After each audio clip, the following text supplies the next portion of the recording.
this meeting of the Dalton Selectboard order, please. If anybody hasn't signed in, please do so. The slip is right over there on the desk. Okay. If all those who are able to, today, please stand for the pledge. Mark, do this and the flag, please. To the flag of the United States of America and to the republic for which it stands, one nation, under God, indivisible, liberty and justice for all.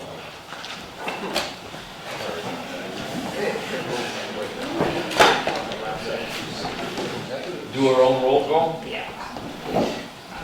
Here. Present. Okay, I'll do the roll call. All right, Mark Stroud. Here. Tom Webb. Here. Edward Howell. Here. Bob Bishop here. Tom Wallo. Here. And our reporter is not here. Okay, next, the minutes of September 23rd, 2009.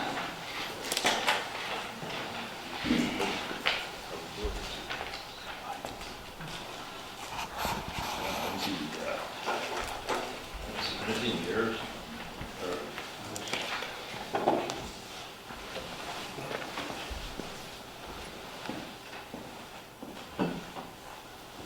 Everybody had a chance to read them?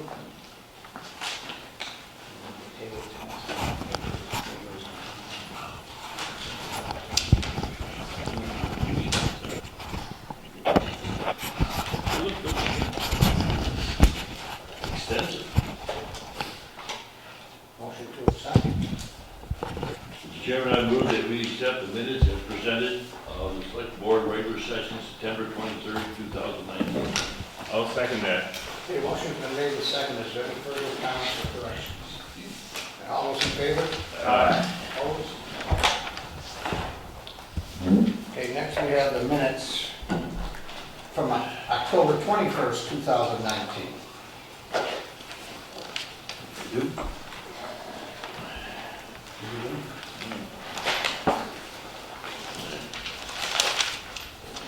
Mr. Chairman, I move that the minutes of the regular Select Board meeting on October 21st, 2019 be approved as presented.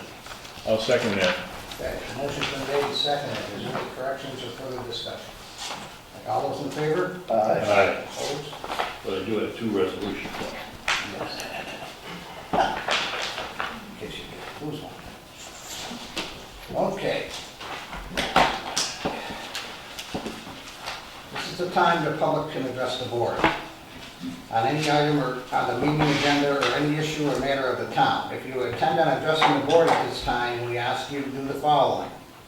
Please identify yourself by name, address, or the company/institution you represent. The public address to the board segment will last no longer than 30 minutes. Please make your comments concise and try not to repeat statements made by others. Please address your comments to the board chair. Discussion or debate on any issue may not take place at this time. Questions on procedural matters may be answered by the chair or the designee. Please be cordial and respectful of others. If anyone wishes to be recognized when an agenda item is discussed by the board, please make the request at this time.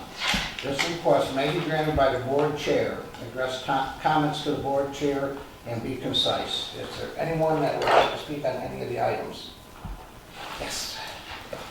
Thank you, Mr. Chair. My name is Jenny Gatlitz of 2 Conroe Ave, and I may want to address the board on agenda items 7 and 9. 7 and 9. Okay.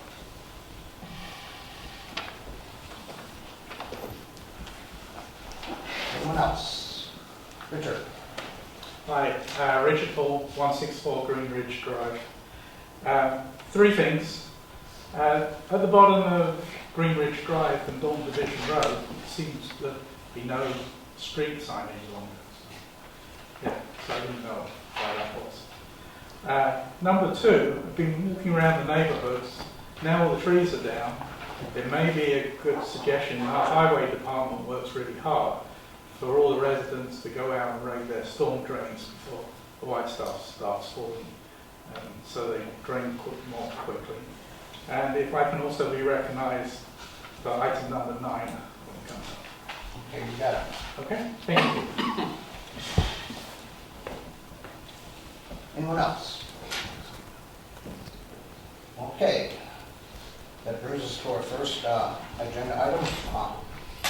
The appointments for the police department. Officer Marley, thank you for being here. So, thank you, Chairman Bishop. For those of you who don't know, my name is Officer John Marley. I'm the senior officer in the Dalton Police Department, been a member of the Dalton Police Department for 28 years. It's a privilege and my honor tonight to get to introduce you for the first time in my career, a new officer who will be coming on full-time in our agency. Nicholas Gaudette is a 2011 LaPlante High School graduate. After attending LaPlante High School, he went on to BCC and ultimately Fitchburg State, where he attained a criminal justice degree, bachelor's criminal justice degree. In the fall of 2018, Nicholas joined us as a reserve officer. Since then, he's maintained his good status with us. He's shown good work ethic. He's well liked in the department, and we're excited to bring him on board starting pretty much now. At the time, he'll be full time with us. And Nicholas will attend the academy in January of 2019 to 2020, somewhere in that date. Those sometimes change last minute. With Nicholas here tonight is his girlfriend Gabby, his father Scott, and his wife Stephanie, his brothers Tyler and Jacob.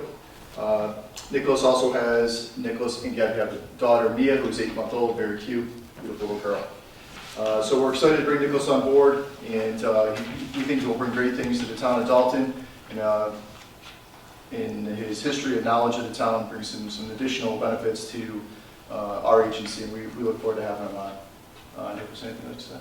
Yeah, I'd just like to say thank you for this opportunity, and I feel very grateful to be given this chance, and I look forward to my future with this department. Mr. Chairman, I move that Nicholas Gaudette be appointed as a regular police officer effective November 18, 2019. I'll second that. Yeah, motion's been made and seconded. Is there any further discussion? All those in favor? Aye. Opposed? Thank you.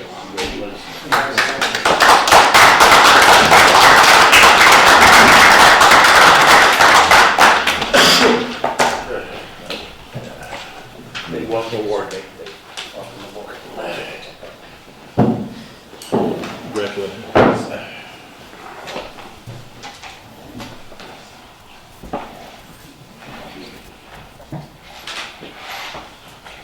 Thank you very much. Thank you. Thank you.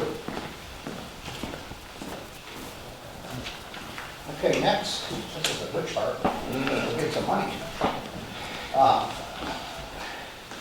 We have 3 grants tonight. The first one's from the Mass Cultural Council.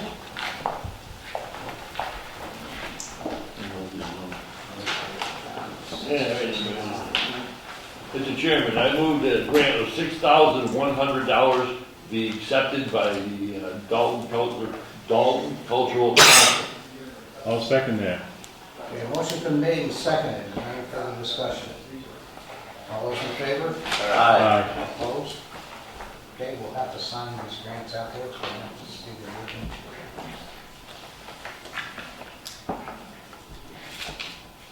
Okay. Next, we have one from Mass DEP, Department of Environmental Protection. So, same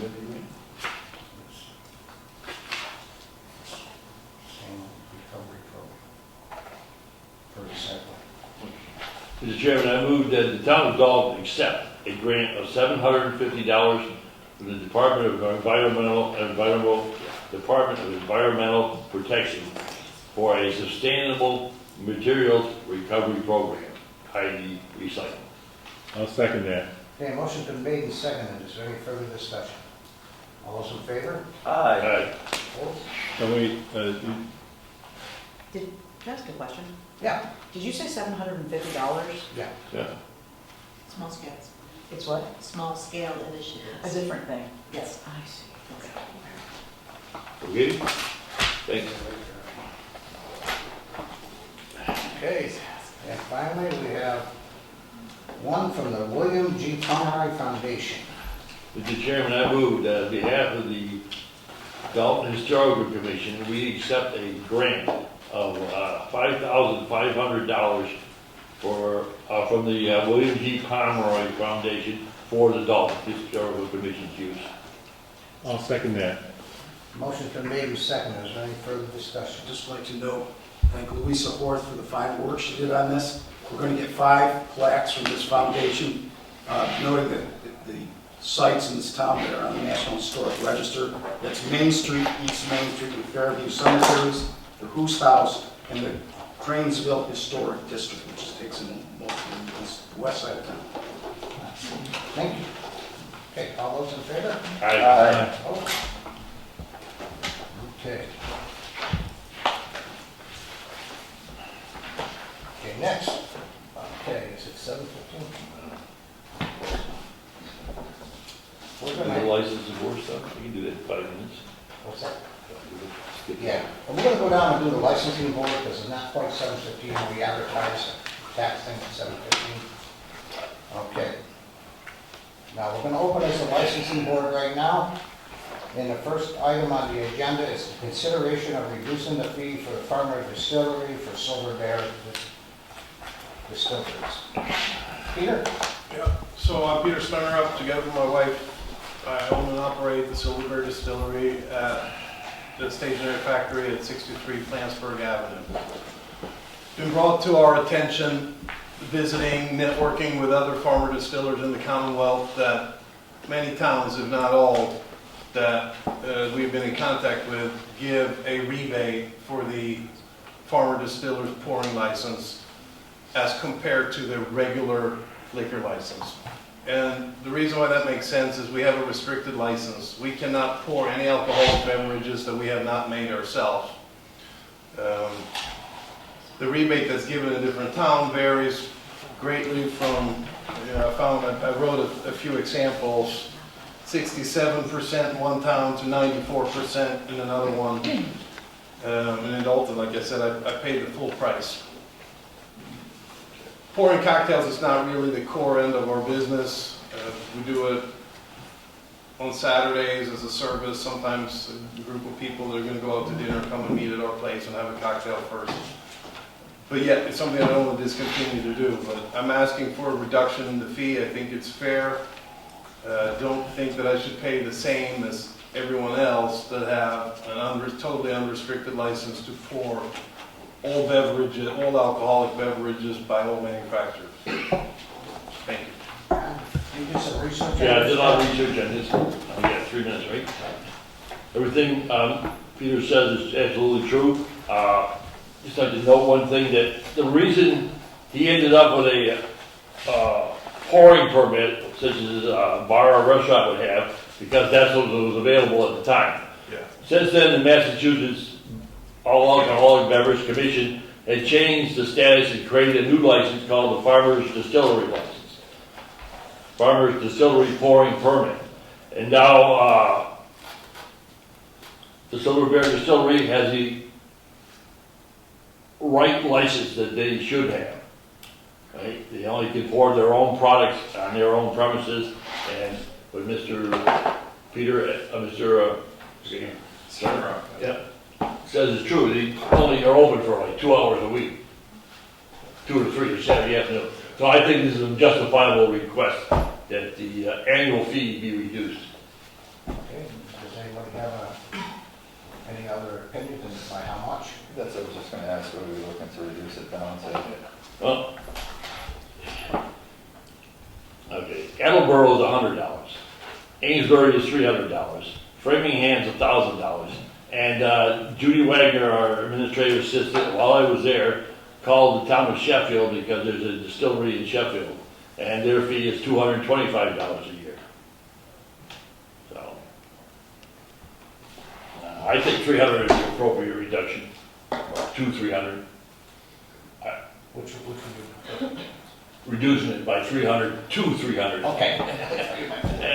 I know. Okay. All right, is everybody comfortable with that? Is that agreeable for you, Peter, or is that? I almost think it should be even less. I agree with Ed. I'd like to see it down maybe like 150. I'd be good with that, going down to 150. Based on the other percentages, I think that's what would be appropriate. I'm not opposed to making it less, but the only thing we have to go by in Berkshire County is the other distillery in Sheffield. They charge $2.25. What do they charge for their normal pouring licenses in Sheffield?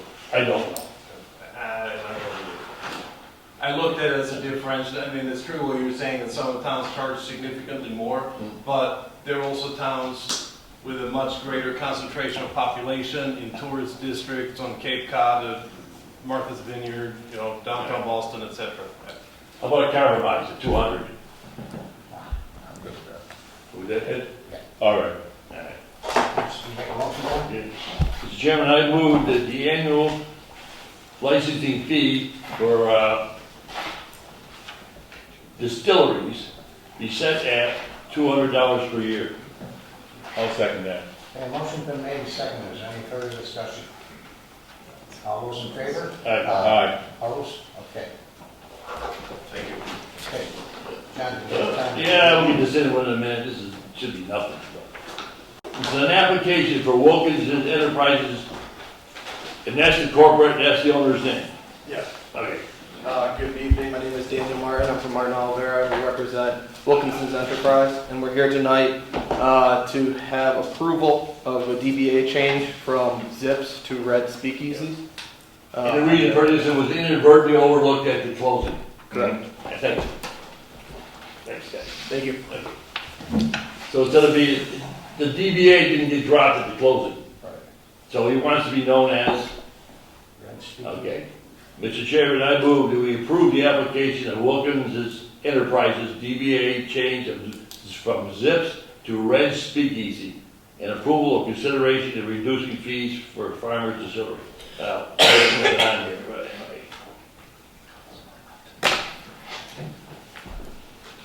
So we're just doing the name? Yeah, we're just changing the DBA name, not the name, the corporate name of the entity. We're only changing the DBA name. Okay. Is there a second? I'll second it. Okay. Motion's been made and seconded. Is there any further discussion? All those in favor? Aye. Opposed? Okay. You're all set. Okay. Okay. Now we'll go back to the tax classification. Well, we got to close as a licensing board, and now we're going to open as a tax classification here. Okay. Ken, I'll have you start this, please. Annually, we have to, by state law, have a classification in how we're going to assess our taxes. We are allowed to assess percentages differentially under state law. Typically, Dalton is assessed at a factor of 1, meaning everybody in town has the same tax rate. Our principal assessor is here to explain this to you in more detail. And at the very end, I'll go over what this means for our budget this year once we set the rate.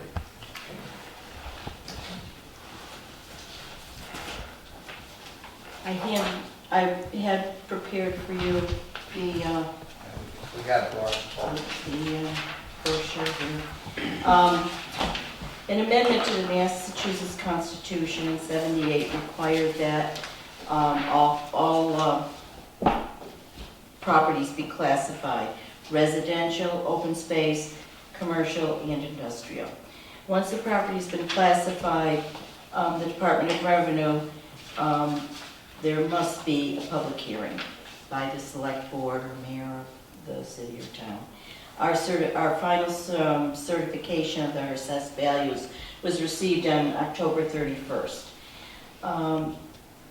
You need to establish whether you want to have varying rates or a residential factor of 1, which means a single tax rate.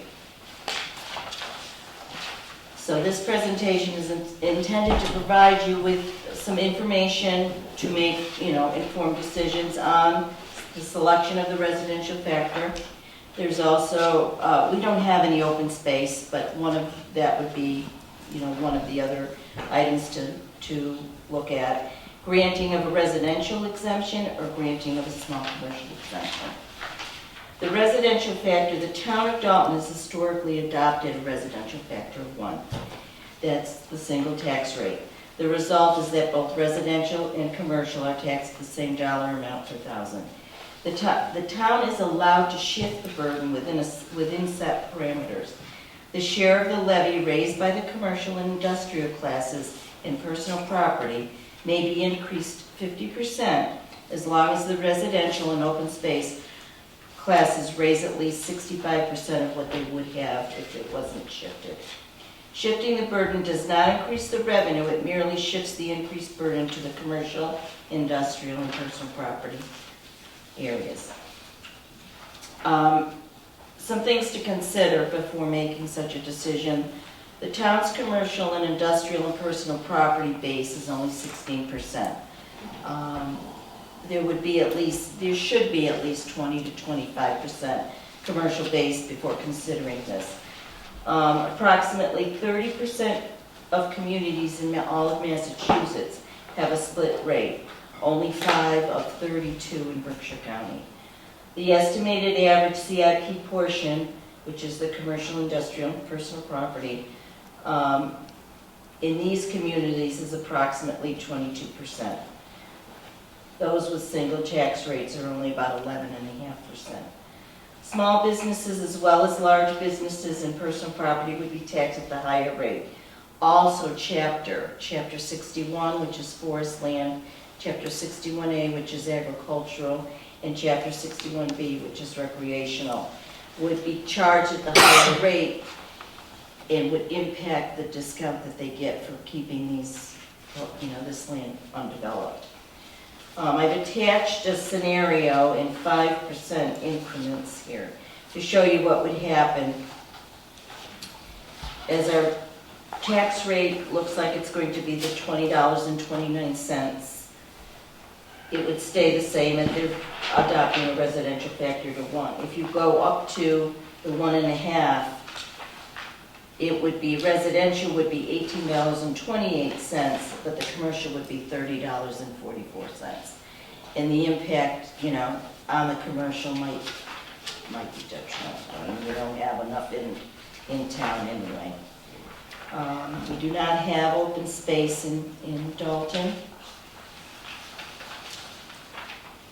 And then there's the residential factor, residential exemption to be considered. Historically, Dalton has not adopted the residential exemption. Dalton has a very small percentage of vacation homes. This is typically done in areas that have a lot of second homes and vacation homes.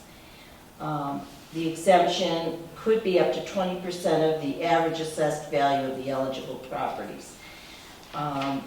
Adopting this would raise all of the residential tax rate, which would apply to all residential properties, and then you would discount the lower valued owner-occupied properties. So homes above $250,000 valuation would also be impacted with this, as well as second homes. If this is considered, it should be considered well in advance, because it would be quite cumbersome to start have this be part of it. So, the other thing to consider is a small commercial exemption. Historically, we have not adopted a small commercial exemption. It would allow an exemption for up to 10% of the value of the commercial parcels to be exempt from taxation if the business has no more than 10 employees, and we do receive a list from the state telling us those businesses. It occupied a commercial property as of January 1st, and the valuation of that parcel is less than $1 million. A business which is one of several businesses within a large building, every business would have to qualify. The benefit is to the commercial property owner, not necessarily the business owner, unless they own the property. Similar to the residential exemption, the tax levy does not change, and the exemption is borne within the commercial class, resulting in an overall increase of the commercial and industrial rate. So the rate would go up before the exemption is applied. Based on last year's research, 19 out of 102 that were listed from the state would possibly qualify. Like I said, it would take some research and inspections and whatever to determine who would qualify. So what we're here for tonight is for the select board to vote on these various, mainly the residential factor. So by adopting a residential factor of 1 would remain a single tax rate. And then you need to decide if you want to vote on a residential exemption or a commercial exemption. Any questions for Laura? Yeah, just one quick question. Laura, Yeah. how many consecutive years have we adopted the factor of 1 as it applies to the tax rate? 35, As far back 36? as I mean, I just came from the classification here with the fire district, and Al Nato was there. He says that he doesn't ever recall. I think at least No. 35, 40 years. Yeah, I don't. Probably since 78 when this law Yeah. went into effect. Yeah, well, It's it's, 40. yeah. What year was it? Yeah, 1978. My motion. Mr. Chairman, I move that the select board adopt a factor of 1 as it applies to setting the 2020 tax rate. I'll second that. Okay, motion's been made and seconded. Any further discussion?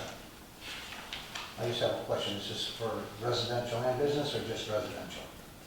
It's for a single tax rate as it applies to all categories. Okay, Yeah, good. a residential factor of 1 would then be across the board. You'd have to adopt a residential factor other than to make the change in the commercial. All those in favor? Aye. Opposed? So we'll keep it in line. Any questions? You want to go over the budget part or the tax rate and everything, or would you like? Yeah, 1 second. I just had a real quick question. Apparently, the new assessment for the town came in 31st of October. What was the difference from the last time? Just for the total town, just wondered that. I didn't hear the question. Sorry, the question was apparently the new assessments for the whole town were completed on the 31st of October. So just wondered what the total was for the whole town and how it changed from the last time. Okay. If you have Yeah, I have that. Just a simple question. That'd be interesting. Yeah. Good question. The total value is $633,020.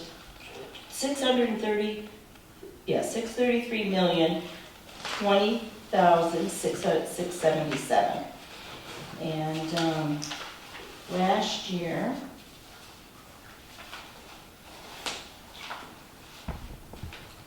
the comparison report too.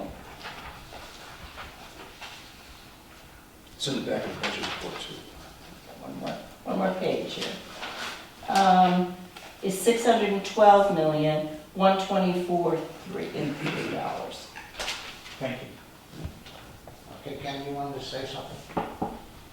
I just wanted to show you what the bottom line would be, talking about that, and in your budget, in your package, you'll see the final budget report. We want to know. Maybe not. I also Go ahead. have something.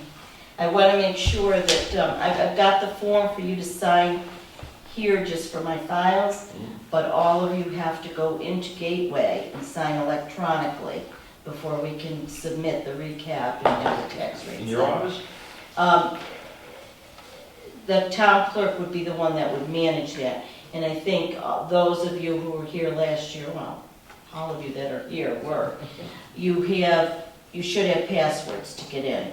And it's basically just, using your password to get in and clicking on it. And Debbie will help you like she did last year. You had to do the same thing. When will this be ready? It's in there. Oh, It's now? ready for, and I'm gonna give you the one just to sign, I wanna have this signed tonight, which,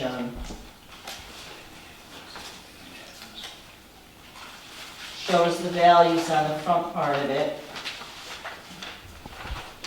Just wanna make sure I got the right one here. So the ad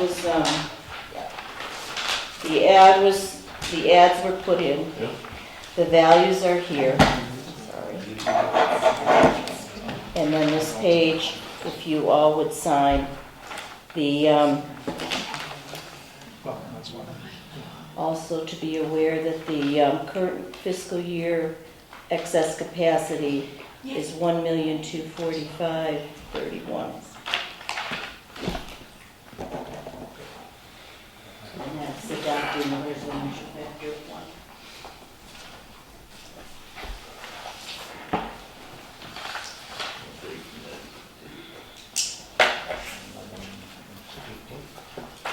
Laura, are we having a quadrennial or triennial evaluation of individual properties? This is the revaluation year.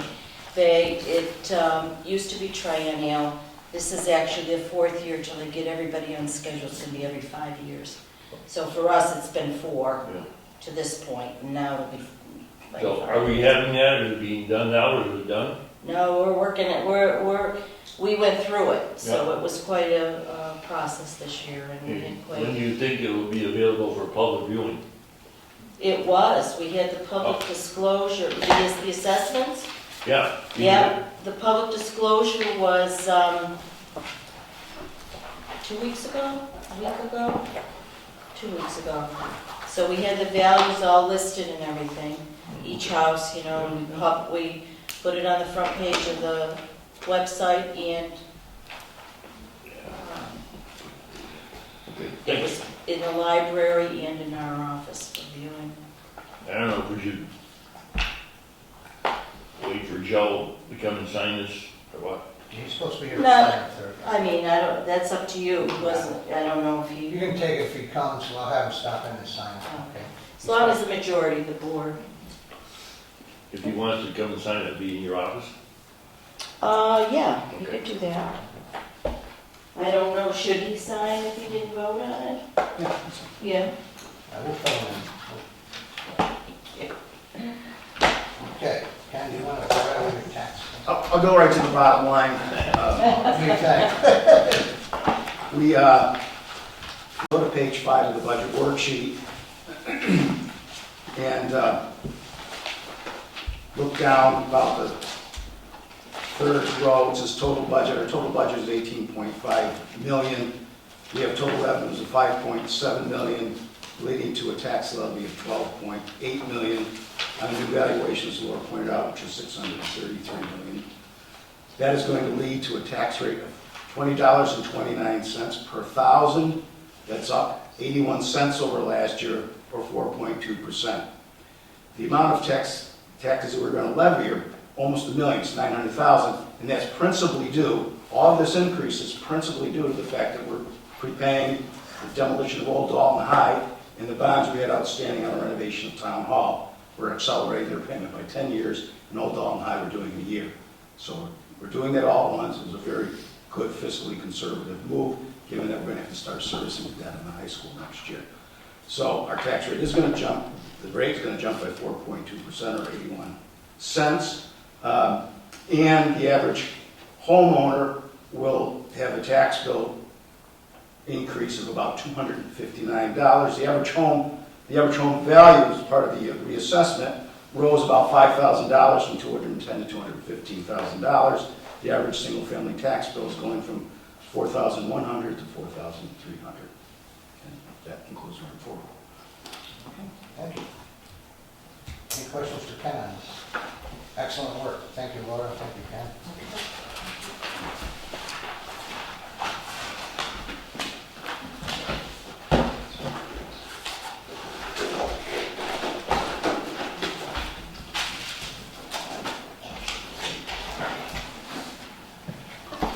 Okay, next is a discussion with Northern Berkshire Solid Waste District. All right, who wants to start that? I'm Linda Cernick, Northern Berkshire Solid Waste Management District. I'm the program coordinator. Myself and Selectman James Bush met with Mr. Walto, Ed Fahey, Commissioner McNally, and Commissioner Kaiser on September 6th. And started a discussion on what it would take for Dalton to join the district, the ins and outs, and the decision was if Dalton wants to conform to the district in the way that we run our programs. So we went over pricing, we went over assessments, I went over my responsibilities as a coordinator and what I do and what the district does for residents. I only brought one packet, but that's my job description. That's everything that I do in a whole. Some of our special collections, our assessment rates per person per capita. And we set our budget in January at a public hearing. Excuse me, Linda, I gave everybody a packet Oh, of you did? information. Okay. Oh, so you they have can that. see what they have, that's what Okay, they have. perfect, thank you. I didn't want to waste any more paper. Okay. Okay, yeah, so I don't want it. So, the assessment is set, do you mind if I sit down? The assessment is set by the Board of Commissioners, and we will be starting to work on our budget this month, and goes to public hearing for comments. Right now, we're at I think it's 86 per person to join the district. $2.86. Yes. Per resident? Yes, so we went down a penny from the following county fiscal year.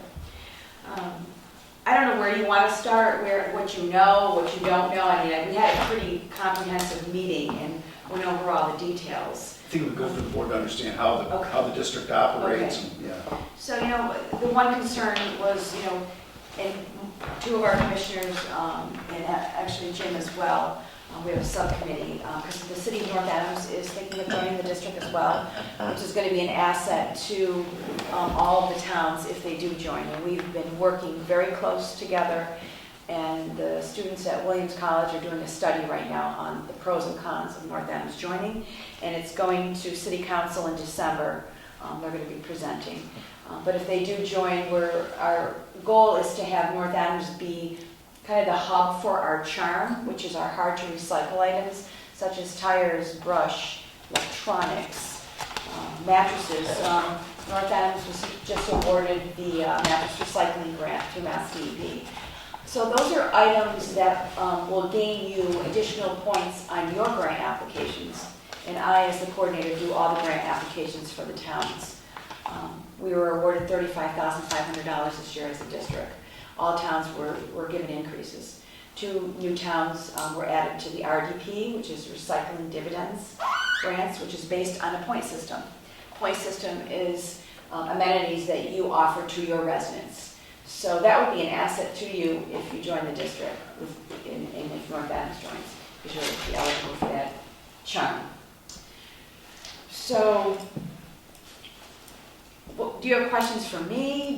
I have a question. Yeah. What specific benefits would Dalton accrue to if we should opt to join the district? So you have my job description and you see everything I do. So my responsibility for the towns is to help manage their transfer stations and recycling centers. The towns run their transfer stations, they have attendants running them. I oversee compliance with the town department that is in charge of the transfer station. So I don't oversee your actual staff or employee. That's the responsibility of the town. But I help with compliance, I help keep things on track. We do yearly inspections, and I have to say that our inspections have improved over the past 3 years, where we have minor corrective action, and many towns have improved. And I do all the grant writing and all the calendar year reporting. So in December, I gather all the data. I do all the reporting for all of the towns, which then gives you the opportunity to apply for your RDP in small scales, which you do. I do annual reports for all the towns, so I gather all the data, and I highlight every town specific. So your town will be highlighted specific in what amenities, in how much you're recycling, what the good you're doing for the environment. And I also do an annual report for the district. We just redid our website. I don't know if you had a chance to go on it. It's still a work in progress, but it is an improvement. It highlights every town. It highlights what your transfer station offers.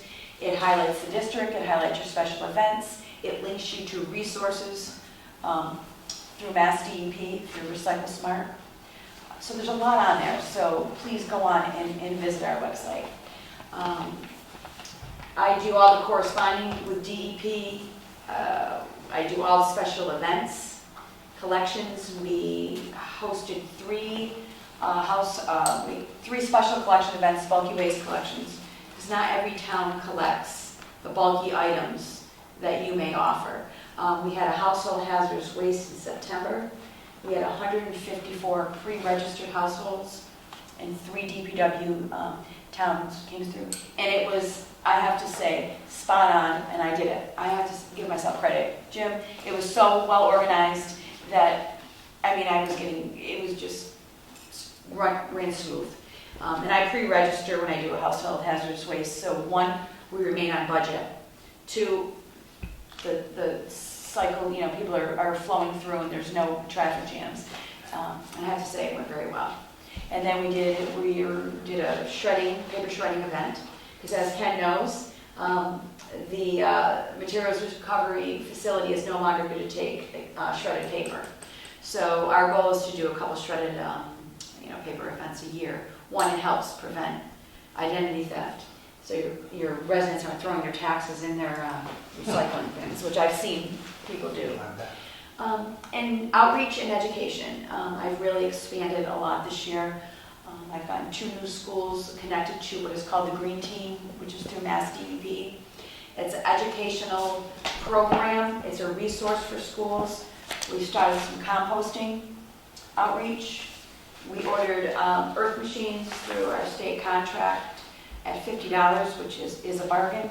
And we offered those to all residents within Berkshire County, and we donated those to the schools as well that joined the Green Team. So I believe education starts with the youth. If you educate the youth, they're going to educate their parents, and so on.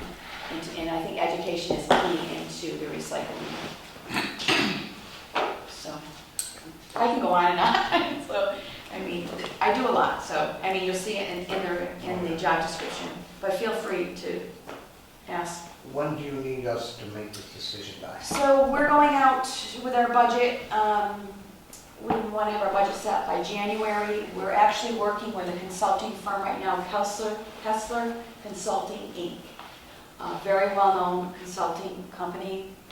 We're splitting the cost between the district and the city of North Adams to help us go out to contract for our hauling services, because all of our contracts expire in 2020. So we're trying to work with a consulting company to negotiate the best possible rates for solid waste systems right now. Because most of our stuff goes up to the Casella facility in Rutland. So we'd like a decision by January, if that's possible.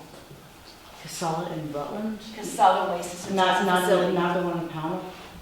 They have a facility in Pownell, which they just purchased through TAM. That was acquisition, and they also have a facility in Rutland, Vermont. Rutland's considerably farther north. Yes. That's why I was asking. Okay, and I'm planning a tour of the Rutland facility. I just haven't secured a date. But some of it will go to the Pownell facility as well. So that's our goal. My board would like a contract by February of 2020 with Casella. We're working with a consulting firm, and we're paying good money for this firm, but we're hoping good results because we're fearful of the rates skyrocketing. So What I think we can do is, we have a meeting on the 9th. okay. Our Green Team can get back with us on any comments they have, and anybody in the board can get comments, and then we'll vote on the 16th. We have another meeting on the 16th of December. Yes, that's fine. I mean, there's any questions you feel you have, you can email me, call me. I mean, it's open to a policy. We're very transparent.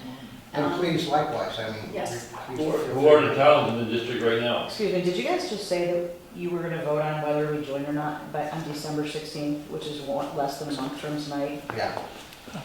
We gotta know by the first of the week. What? We have to decide by the first of the week. By the first, okay. Oh, well, let me know when you guys are done with this part so that I can ask what I... So I encourage you to visit our website, but the towns in the district right now are Adams, Cheshire, Clarksburg, Florida, Hancock, Hinsdale, Lanesboro, Monroe, New Ashford, Peru, Savoy, Williamstown, and Windsor. And hopefully North Adams. We're working, like I said, very close. And it looks like it's going to happen, but I can't guarantee until, the gavel goes down and they approve it. But just about everyone. And what's nice is whenever we do an event, or if North Adams does join, if you're part of the district, all of your residents can utilize the services in the district. So they don't have to have a permit to go to the bulky waste. Let's say a family uses a private hauler and we do a special collection. They can come to the special collection. They don't have to have a permit for that. And all your recyclables now go to Vermont. Yes. That's your only destination. Yes, we don't utilize the Springfield Materials Facility because of the hauling charges. So it's far from Williamstown to, most of our towns are, Well, Springfield may be closer to Dalton. yes, correct. Yes. Jenny? Yeah, I had a couple questions for Linda. if that's Yes, all right. of course. Linda, you mentioned that you will be, that you are working with Kessler Consulting, Kessler, yes. Kessler Consulting to evaluate the negotiation process. Yes. And that's to have hauling for all of the towns that belong to the district. Yes. And North Adams. what? And North I Adams. understand, Yep. because they just joined. Well, not yet. but They're about to. Yes. If the Williams students recommend that. Right, correct. I understand. Yeah.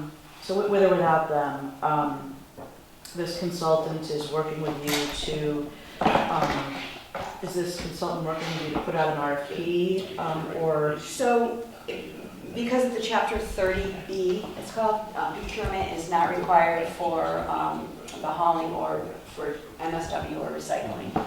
So because of the limited haulers and facilities, we are not going out to bid. We are working with Casella directly to try to renegotiate our contract to get the best rate possible. And if that doesn't work, then we go back to the drawing board. So you're working with Casella Yes, directly? yes. Okay. We are right now, because we did have Republic Services and TAM, but of course you all know they were purchased by Casella Waste Systems. Mhm. So, Okay, and the next question is related. The hauling that you mentioned by the private haulers, by Casella, I guess. Could you elaborate on the specifics of that? Because I'm wondering if you're talking about Casella collecting from curbside, as in by subscription, or if you're talking about them taking the material from the various transfer stations. so I'm talking private haulers, meaning the small haulers, like John's Hauling Company that picks up curbside for your residents, because not everybody uses the transfer station. So people have options in all the towns. Right, so which Right. one of those, can you just clarify which one of those you're negotiating with Casella for? We're right now, Casella holds all of our contracts. So Your we're going contracts to take material from the transfer stations Yes. to Vermont? Correct, for the MSW, which is municipal. Not to do the curbside collection We don't have themselves? curbside, we don't have any Nobody curbside. has any curbside? The only in- one that does curbside is Monroe's, because they only have 250 residents. The Department of Public Works picks up their waste and recycling, and they bring it to the transfer station, and then it's hauled. I guess, let me clarify again. When you said you don't do any curbside, you mean Casella's not doing curbside as part of the contract, or did you mean none of these towns have mom and pop haulers that are doing? Okay, so that's different. So all the towns have mom and pop, but those are called private hauler bylaws, which some towns like Adams, Williamstown have passed hauler regulations, and that's something we would work with, because that's another thing Mass DEP wants, private haulers to adhere to the same regulations as the larger haulers. So I guess I'm not getting what did I answer your question? Well, let me just restate the answer, and you can tell me if I got it right, Linda. I think you're Yeah. saying the contract covers Casella. Are they operating the transfer stations? No, they're not. Okay, they're just hauling material, only hauling material from the transfer stations to the MRFs in Rutland. They haul, they provide containers, and they do the recycling. They provide like the balers and They provide everything, yes. They provide the containers, the 30-yard the containers. roll-ups and the balers, And okay. they do everything. Okay. Yes, yes. All right, thank you. Yes, sorry, I was missing. Yeah, they do everything. We don't have the means to, one day maybe we will, but they do everything for us. But the towns run the transfer stations, they have employees. Mhm. Slash, if it's just a recycling center, some of them are volunteers. But all transfer stations are the employees of the town. Mhm. Most of them are part-time.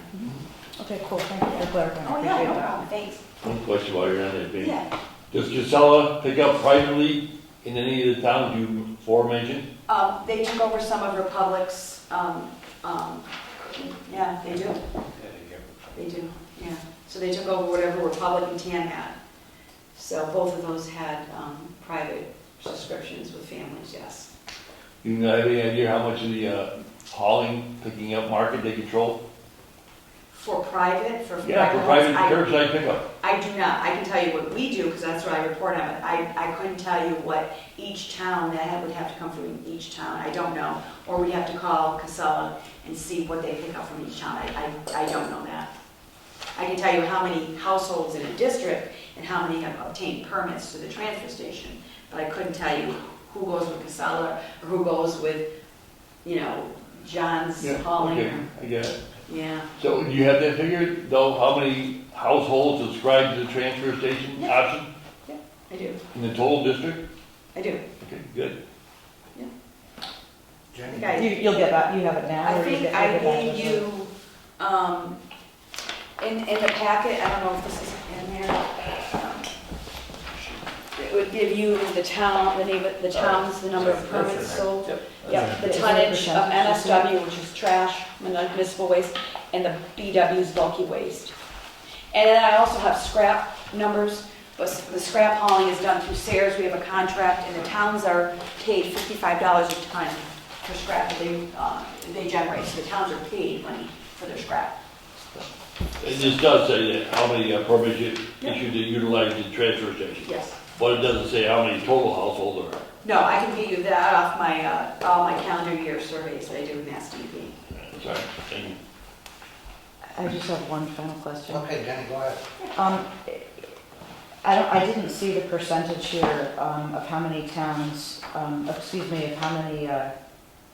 was the question about how many towns did mom and pop pickup versus using the transfer station throughout your district?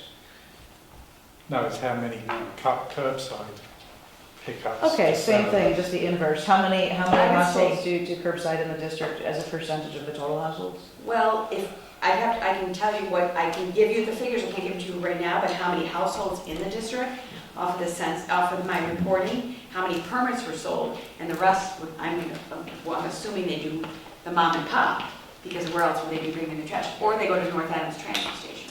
But I don't gather data from the private haulers. We did pass bylaws in Adams and Williamstown, and we will be collecting that data, but it's very hard to capture it. As you'll see, if you pass the bylaws, you'll be capturing all that data on your own from the private. Your Board of Health usually does that. You oversee your private haulers and make sure they're adhering to the Mass DEP guidelines. And do you decide, is Casella deciding how to set the sticker and bag fees at the transfer stations? No, the or- town said that. The towns set So, that? let me give you, so Williamstown runs as an enterprise fund. An enterprise fund, I'm sure you know, but you look at your yearly figures, what you spent, and you set your rates accordingly to run not off taxation, off of an enterprise fund. The other towns run off of taxation. So they do set the selectmen, the Board of Selectmen, the towns set the bag prices, the permit fees. I have nothing to do with it. I can give recommendations, but I do not set those. Casella doesn't set those. The town selectmen or board or town administrator sets that. And then, but Williamstown's the only one that does enterprise fund. You can run it as an enterprise fund, you know. So some towns take a loss, but you're not supposed to make a profit as well. I mean, you're supposed to break even or because you're a municipality. Richard? Finished? For the moment. Yeah. So a couple of things. I wonder where the Board of Health felt with this proposal. Because it's come to you as a select board, but it hasn't yet been to the Green Committee. While we can be advisory, we've been doing a lot of work, Jenny and Cheryl, on private haulers and other things, and this was a little surprise. I was wondering that myself, if stuff maybe is getting duplicated right now, if we should just refer it to them. And the fact that I understand we're in a time constraint, but Yeah, I mean, and forgive me, Linda, for asking so many questions. I don't know if Veronica shared with you, we're sort of in the middle of a different process right now. And so I'm just trying to figure out how the two things may or may not work together and influence each other. Yeah, it's up to you, because, Yeah. now you have Casella operating it, which, it seems to be going fine for you. But if you decide to run it as the district does, most of the towns run their own transfer station, and then you set your own costs. And so those are some of the questions, I'd like to know too. How much are you paying? How much is your attendant getting paid? How much are you paying for hauling? I mean, where is all the money going? Our town manager has been studying this for quite a while. Yeah. I mean, So, I think we should take his recommendations when he gets, he deals with the Board of Health all the time. right. So, Ken, would you mind talking to Ed? So, I don't know. Yeah, whatever works for you. Because, I mean, yeah, and you can do that to Jennings too. Yeah. I wish I had brought my surveys, but I can't give you the number of households. And It's okay. How long have you been studying this, Ken? Well, I've been working with it, Williamstown, of course, sells the most permits. I don't know all the towns in the district, so. But, I think, one asset, I don't know what you guys, if you get money for your scrap hauling, but every town generates $3,000, $4,000, some $5,000 a year just in your scrap hauling alone, and Sears provides the container. That's our contract right now. That was done through a bid. And we had to do that because a lot of scrap haulers. And the towns generate revenue, and I think that's a nice little piece of, it adds up. I mean, this chart here about permits issue. Yeah. Must be just me doing an observation. The top town, Adams, which is around 89,000 people, Yes, has 460 permits, right? yes. Go down to the bottom, Windsor, which has 700 or 800 people, has 390 permits. That's right. Why the disparity? Well, but Windsor doesn't have a lot of smaller haulers, private haulers, so a lot of people utilize the transfer station. Adams has, I would say, 20 plus smaller haulers registered, because all of the haulers that haul in Adams have to get a permit through the Board of Health. Right, Or they as they can't do in operate. any town. Yes, well, some town, yeah. So Adams has more options, where Windsor is, that's the place. It to just be. sounds like the transfer station in Adams isn't being patronized. I think I mean, it's, it's gotta be, well, what happened was, I can tell you that it just changed from a recycling center to a transfer station. okay. So that was recent, in the past 2 years. So it has grown, it has doubled in permit size from day one. Jim, you could talk a little bit, Jim's, it's grown. Yeah, it's So- definitely growing. You look at Windsor now, it's gonna cost a small hauler a lot of money to bring that truck up and down that mountain all the time, wear and tear and everything else.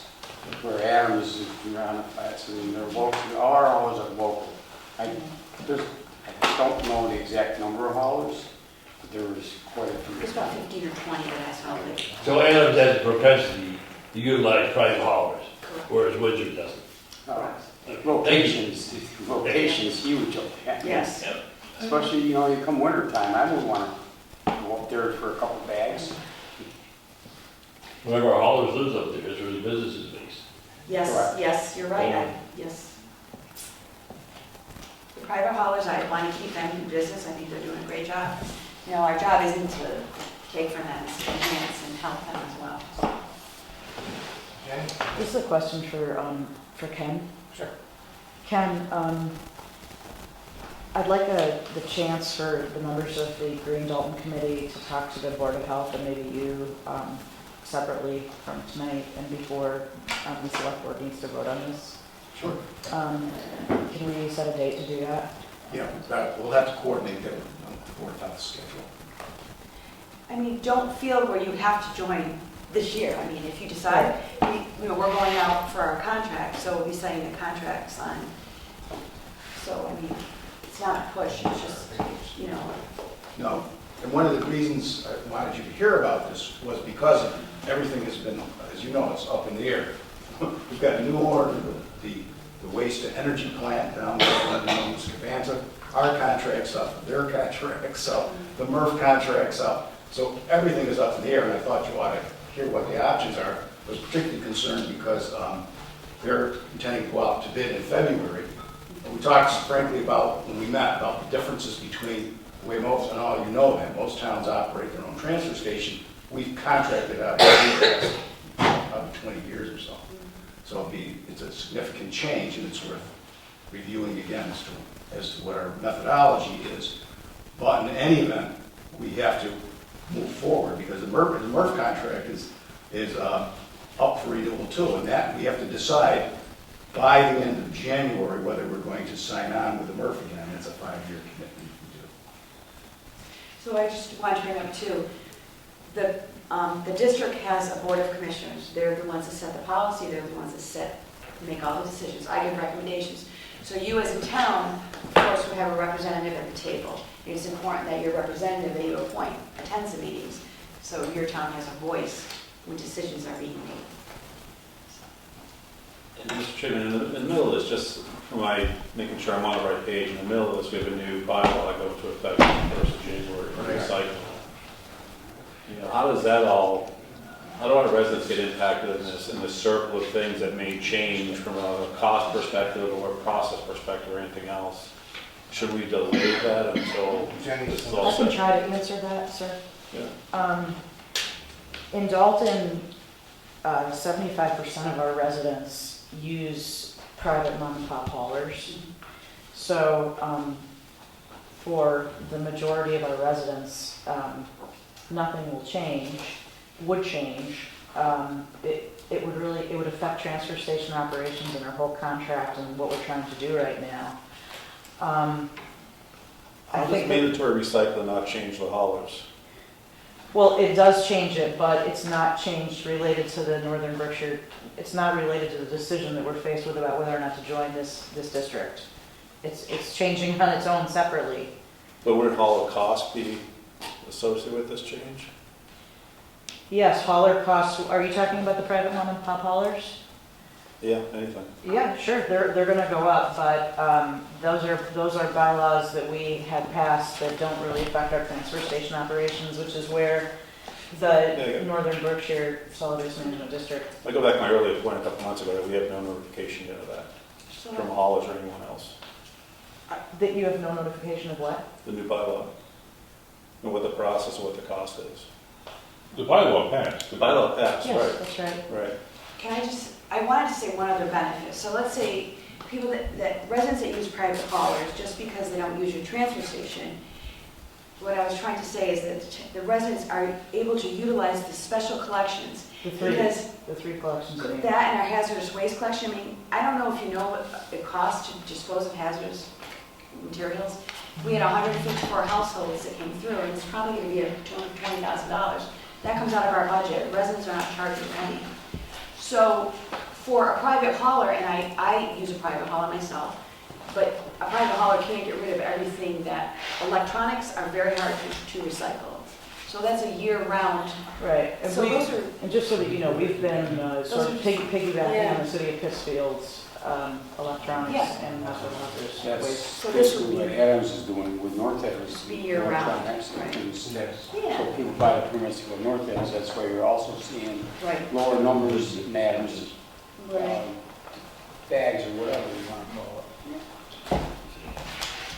Well, with North Adams coming on board, the bulky waste, we do bulky waste collection once a year.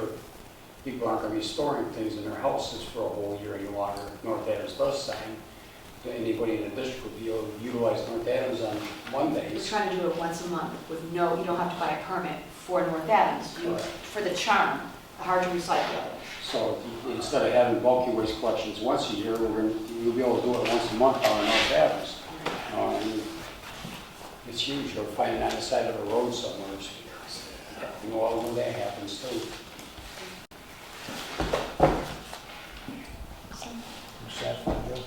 No. Okay. No, I haven't seen notification coming up from the bylaw passed with about 50 some odd people in the audience. I've seen no formal notification from the town to the residents about that new bylaw. I'd seen no notification from the haulers about the new cost of bylaw. That's what I requested about 2 months ago. Okay, I'd like to answer that. Sure. The reason for that you haven't heard about it officially, is that, first of all, we have been in private discussions with the haulers. I've talked to all of them. And this week, we have a meeting planned for Thursday at the transfer station.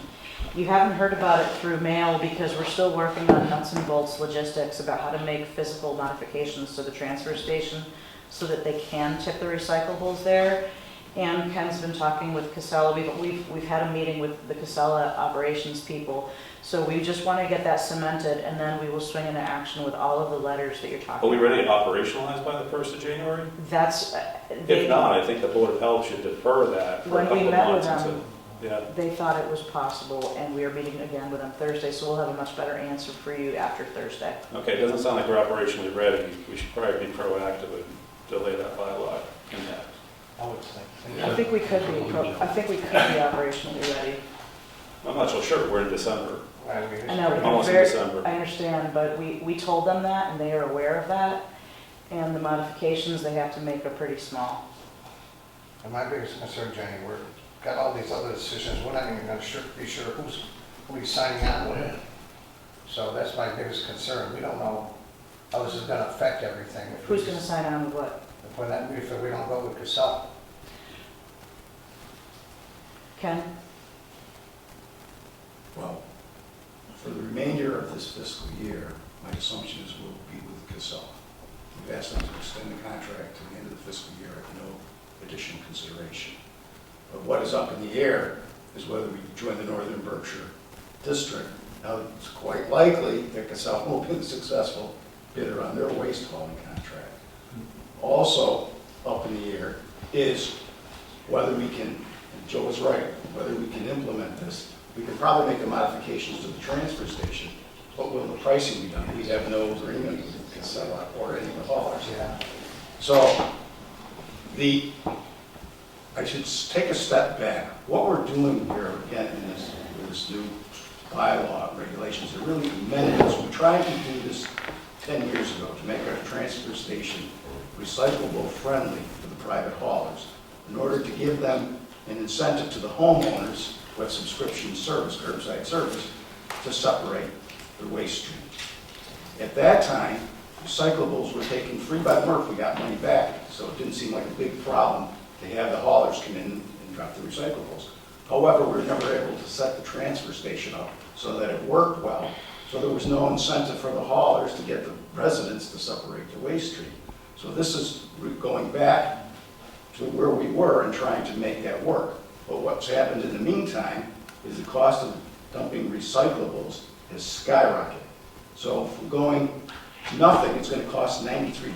This is just to dump the recyclables at the Murph, starting off at $93 a ton with a 2.5% escalator for the next 5 years. So you can see when you add that to the other costs of operating a transfer station, it's going to impose significant extra costs on the haulers and therefore significant extra costs on the homeowners. I don't know that we can get away from that, however.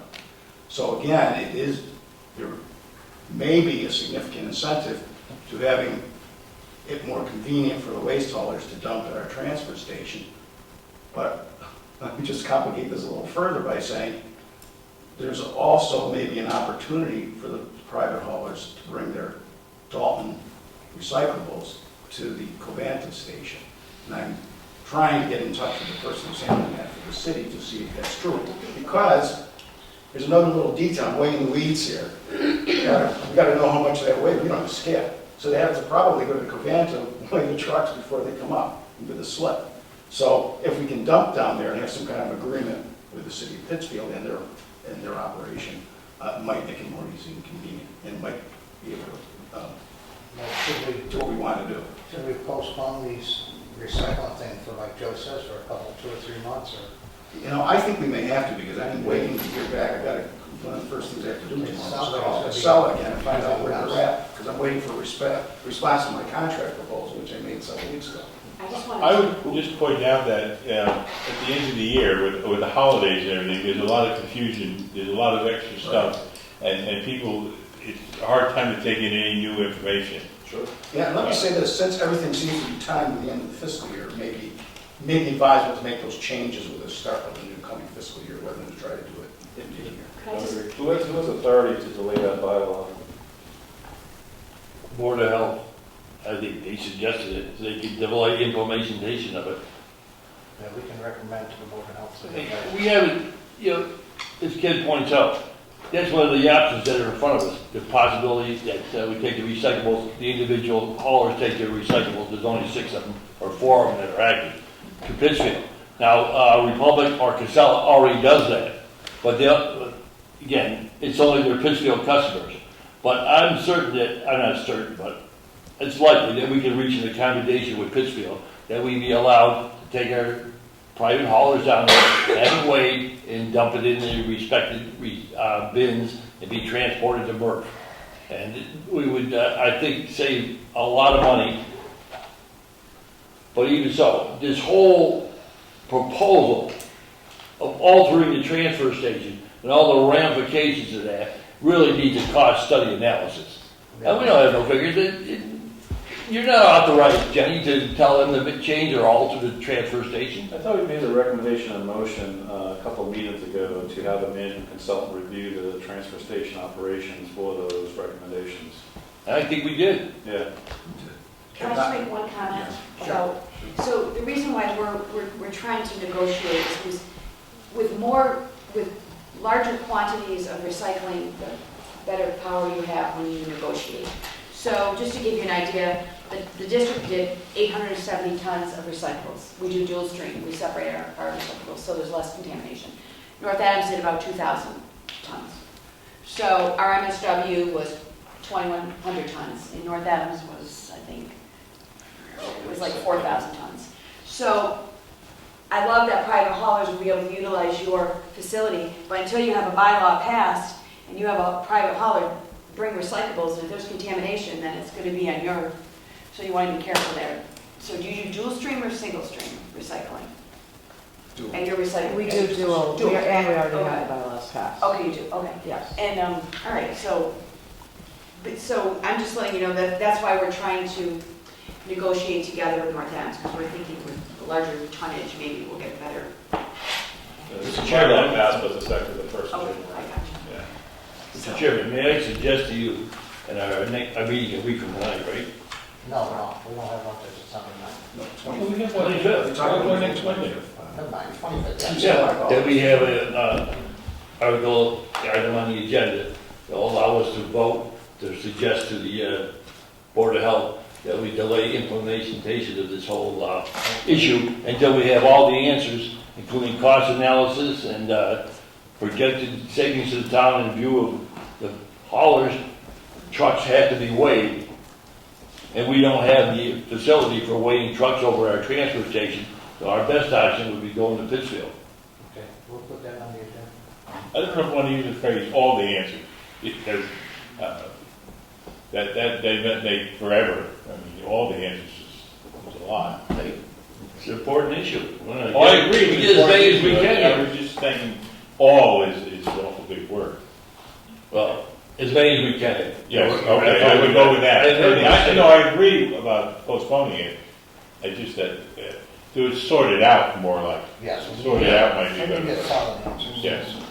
And Ken, I believe you have phone calls in to Mr. Kerwood and other public officials in Pittsfield that may be able to negotiate a contract or an agreement with ourselves to our private haulers to go down there.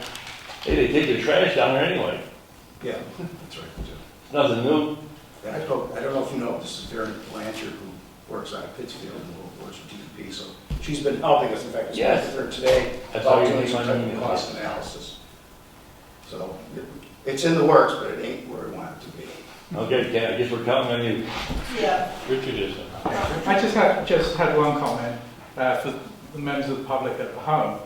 The recycling not only is a good thing to do, but it is required by the DEP that we recycle. Absolutely. And at the moment, our private haulers aren't doing that, and that's why we're trying to help them come into compliance and also do the right thing. I just don't want people at home thinking, well, making them recycle for the sake of recycling. I think it was a teeth into the bylaw, but $350 fine per household. I Well, believe that's in the bylaw or some fee structure. Maybe we want to comment on that as well, so the folks know. right now? Yeah. Well, there is a fine structure for the residents who don't comply, but the other bylaw that was passed had to do with requiring all generators to recycle, including commercial and multifamily. And I think that's the one thing that we haven't discussed tonight at all, because in quantity, that's gonna amount to a lot more than the other changes. So I just don't want people to lose sight of that we're trying to do a couple of things simultaneously, and I think that, Ken, correct me if I'm wrong, but I think the strategy that we're pursuing right now is to investigate getting the transfer station tipping to work mechanically. And parallel to that, we're looking into weighing, possibly using the waste to energy facility but because we don't know that that's gonna go through, we have to pursue this other thing at the same time. I think it's great to have it on the agenda for the next meeting, and because it's clearly operational already.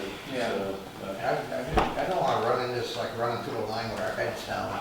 And I really want to get the residents on board. I think we'll get more cooperation if we have a smooth transition. I understand. because I've been doing some work with the schools. Are the schools exempt from this bylaw? No. No, they're supposed to be adhering to no food waste as well, and composting. So that's what we're working with the schools with now, trying to get them on board with the green team and. Now, are all the businesses in town on board with this? Well, They're gonna have to, they generate a lot of waste, some of them. you know, we have not held a meeting specifically targeting businesses yet. We haven't been instructed to do that, so I can't really answer that question. Jenny, but you keep saying we. Who is we? Is that the Green Committee? Yes. I thought the Board of Health was in charge of this issue. We've been working closely with the Board of But Health. shouldn't they be doing it? You keep saying we, like the Green Committee's gonna do this. The Green Committee is an advisory board, as far as I know, unless I'm wrong about that. Yes, and we've gone before the Board of Health and Okay. answered their questions on Who's multiple ultimately occasions. accountable for implementation and oversight of this bylaw? Board of Health. Board of Health, correct. Yeah. So all communication can come out of the Board of Health. Right. Yeah. Okay. Anything else? Thank you for your time. Thank you for having us. information. Thanks for coming all the way down today. Oh, yeah, no problem. Appreciate it. Have a good holiday. If you have any other questions. Do you have offices or stuff somewhere? Adams, Yeah, but where, I know. the visitor center in Adams. Oh, no kidding. They put a bike trail, huh? But I'm, 13 municipalities, so some days I'm in Monroe with no cell service or internet. Well, thank you. Yes, thank you very much. Thank you. Thanks. Thank you. Thanks, Matt. Thank you, Lynn. Thank you, Yes. Jim, for coming. Yeah, absolutely. Barry. We'll get this sorted out. Yeah, take your We'll get time. it sorted out. Rich, your comment is on spot on. It's important. It's important. It's so important.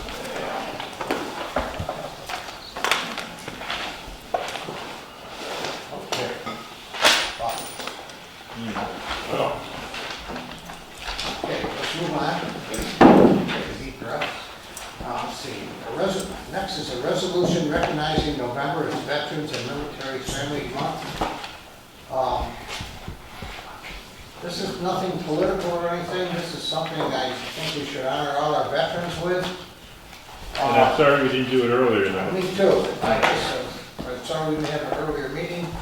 These people that put the uniform on to give us our freedom really need to be recognized, and I'm going to ask John, since he's a veteran, to read this proclamation.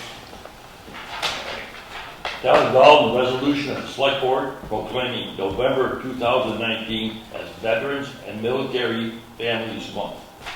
So we're not too late, it's the whole month. Whereas, throughout the nation's history, military men and women have answered the call of duty to defend the nation's independence and precious liberties. And whereas, during November, the nation remembers its veterans, and we honor and express our deep appreciation for these brave men and women and their families. And whereas, the soldiers, sailors, airmen, marines, and Coast Guardsmen who fight to defend our liberty embody courage, patriotism, and loyalty. And whereas, America's military men and women and their families are vital to the security and prosperity of the nation. And whereas, the President of the United States of America has proclaimed November 2019 National Veterans and Military Families Month. Now therefore, the Dalton Select Board does hereby proclaim November 2019 as Veterans and Military Families Month in Dalton, and encourages all citizens of Dalton to acknowledge and honor the service, sacrifices, and contributions of veterans and military families. Okay. Well written. I don't know who did it. Good. Thank you. Any comments? I'd be proud to support this. I returned from Maine from a funeral for a veteran. Oh, Yeah, that's too bad. Very proud to support Thank you. This was brought to our attention by Bill Shabbat, and greatly so, and I appreciate it, Bill. Thank you. Good job. Okay, next on our agenda is the planning board. We got renewal. We need to just see if we have any comments on renewal of earth permit permits for High Street and Cleveland Road.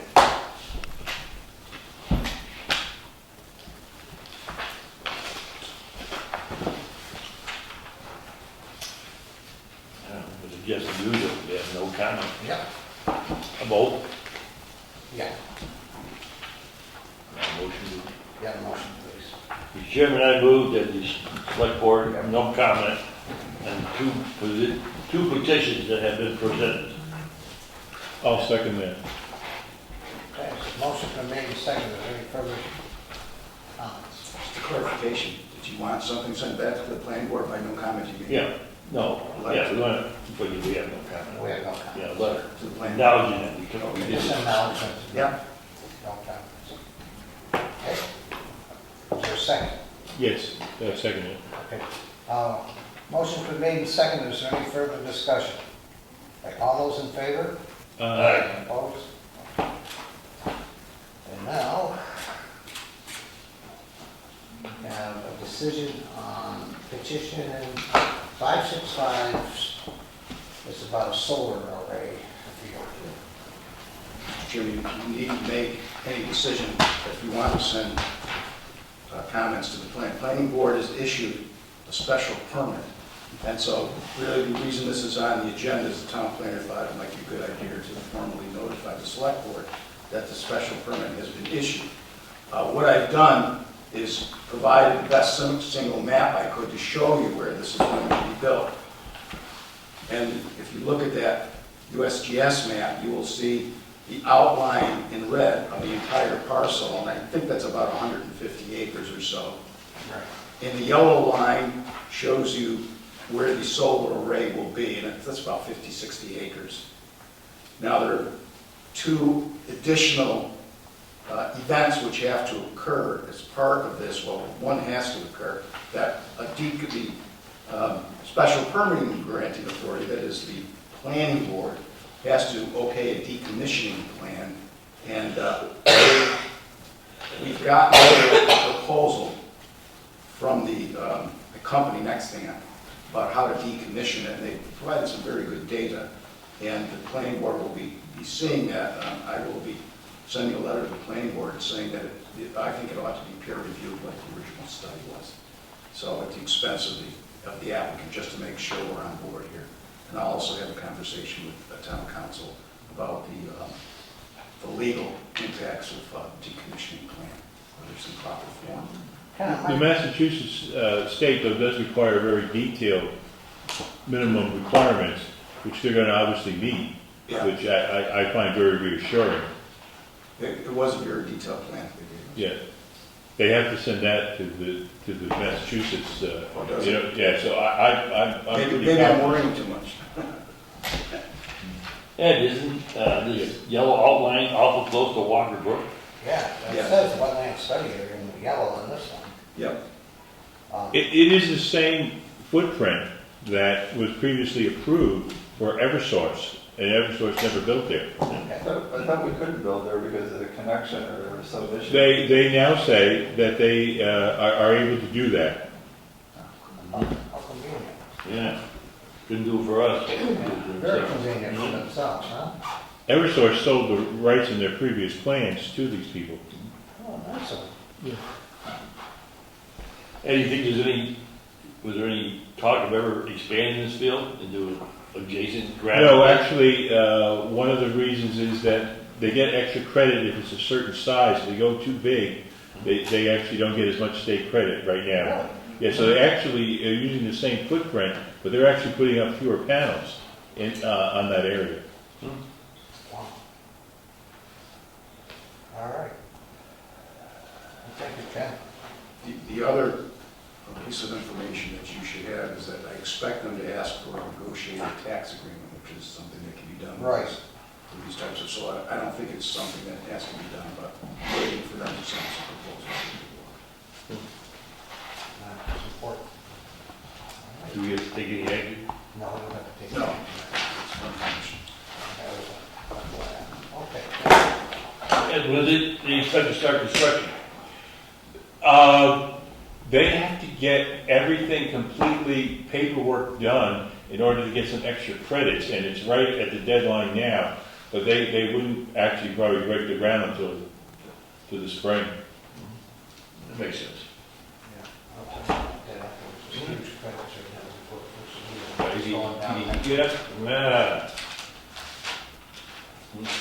Okay, town manager updates, Mr. Ken, what you've got for us tonight?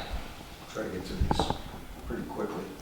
I wanted to let you know, some of you may have seen it, but I finally have an RFP is due on Thursday from engineering firms. I've invited several engineering firms to take a look at the proposed stoplights at Depot Street. Finally. And at the post office. So I invited 3 firms to submit proposals that are already pre-qualified by Mass DPW and have qualifications and further state contract and do this type of work specifically. So What's the setup time for one of them, Ken, do you know? Do they give you a time? they can be set up almost immediately because, as you already know, the big deal is making sure we satisfy the state on the state highway with respect to what we want to do. And there's some detailed work with respect to making sure we have proper handicap access and setbacks and so forth that the state is concerned about. Cool. But we'll get them under contract right away once we decide on who's, which firm. When are these proposals due? Thursday. Yeah. You can open up Thursday or? Yeah. And it'll be, the contract will be awarded to the low qualified. Secondly, some signs in relation to that, some signs are going up on, they've gone up today on Washington Mountain Road, some of the chevrons and other signs of highway department. Got those up there, that's done. We've gotten the first part of the community compact report done, and that's on our IT system, what we presently have, what we should do to improve it, where the faults may lie. We're going to probably have Anteris come back and give you a report on both pieces. The second piece is storage system, so they'll come in and tell you more about it. There's no sense in me going into any detail this evening. I wanted to let you know where we stand with the so-called White House, the Habitat for Humanity House. I got, maybe a couple of weeks ago, I got some of the land disposition agreement and purchase sale agreement back. Really only one significant comment. And I sent that off to town council, but I haven't had a response as of this evening, so I just have to get back to it. We can't, the only substantial comment was that we cannot set that house aside for a preference for a Dalton resident because it has to be a larger scale project. So we're still going to target, we'll have qualified Dalton residents on the list, but we can't reserve it specifically for Dalton residents. That's about it. No matter what, it'll be back at the table. That's right. Split. We spoke a lot about recycling tonight. I'm scheduled. I went to one meeting in Northampton about the MRF, the new contract for the MRF. We'll have more for that probably next week. Got a little bit of detail to give you. I'm scheduled to go to another one on Thursday. It's a follow-up meeting, so I'm really learning a lot about recycling at my old age here. I bet you are. That's it, unless you have any questions for me about any time. Anything else we can? Yeah, what about the, I don't know if you probably had a chance to look into anything in the LP Adams thing? No. Anything? Yeah, we have to call, find out. John, do you have anything? No, I'll I'm just thinking about the compact IT thing that kind of comes to my mind is are they also checking vulnerabilities for hacking? And if they report on that, I'm wondering if that covers, could be an executive session, so we minimize the openness of any risks, if you would. So just kind of a thought on that. And I don't know how that kind of falls in the law, but it'll be quite interesting. You hear more often than... I won't tell you the one easy way they told us we can be hacked. Yeah. Well, we won't say now, maybe, but you see all these small towns, mid-sized towns across the country getting poked out a little bit, so. What about the second day opening at the transfer station? Did they hire somebody? I'm glad you asked. Yes, we have a new employee who's manning the transfer station. He just started. So he was on site on Saturday from 8 to 4. So we're going to open the second day Friday afternoons. The leaf area. Yeah. What we're talking about, not the transfer. So we're going to, we'll put that up on the, if that's satisfactory, we'll put that up on the What day is it going to be open the second day? 11:30 to 3:30 on Friday. On Friday. Yeah. That's great. Perfect. Thank you. And Saturday, what are the hours? All day, 8 to 4. From 8 to 4. 8 to 4. And Friday, 11. 11:30 to 3:30. We'll be open for how long? For the end of November? It's going to be open right through Christmas to the end, towards the end of January, probably for 3 weeks in January, so people can get the rest of their yard debris and trees out. And then January. Yeah, then we'll cut it. Great start work. back. Yeah. Okay, thank you. Now we have full bore for all our highway, we up to snuff? No, we have one other hire. Okay. All right. In regards to the select board, anybody have anything to say?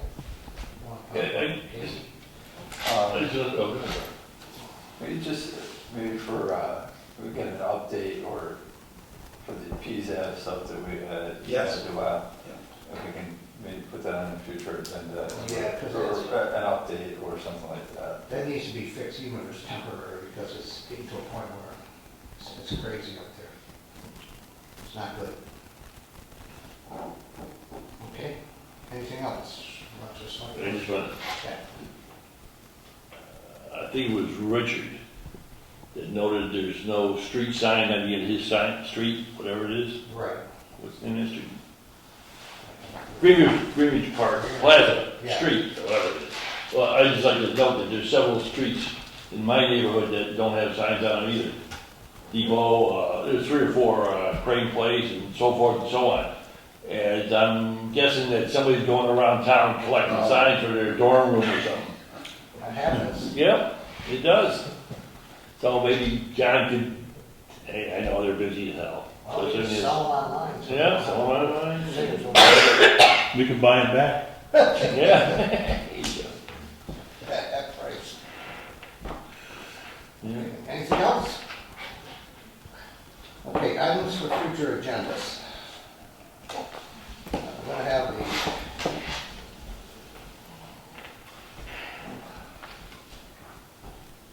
let's see, how long to have that Joe for the transfer station? I don't know, what, the halt on recycling maybe? Yeah, I think it's just a recycling. Reconsideration of the plus information day. Yeah. We'll put that on next week's agenda.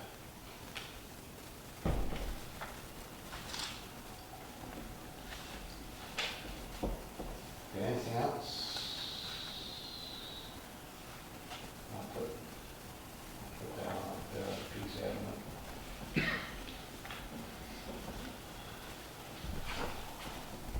We got next week all those licenses authorized. Yeah. Hey, I talked to Judy today. She said that was a good suggestion on your part to do those 2 things tonight. So they be in the proper format for her to renew them. Type them up and renew them and have them ready for next week. Oh, thank you. Yeah, she said that was great. Okay, thank you. All right, anything else for future agendas? Okay. Which leads us to our announcements. The Dalton Police Department is reminding the citizens of Dalton of the winter parking ban which went into effect on November 15, 2019, and will be in effect until April 15, 2020. State Representative Paul Mark holds office hours at the Town Hall, in the Callahan Room on Tuesdays from 9 a.m. to 4 p.m., with the exception of the third Tuesday of each month.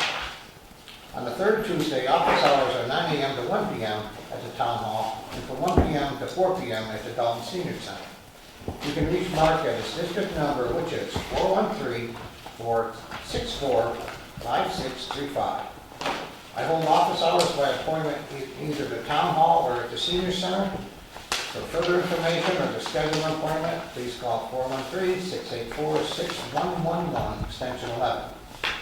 The Green Dalton Committee and the Board of Appeals are both looking for members. If interested, please contact the Town Manager's office at 684-6111, extension 11.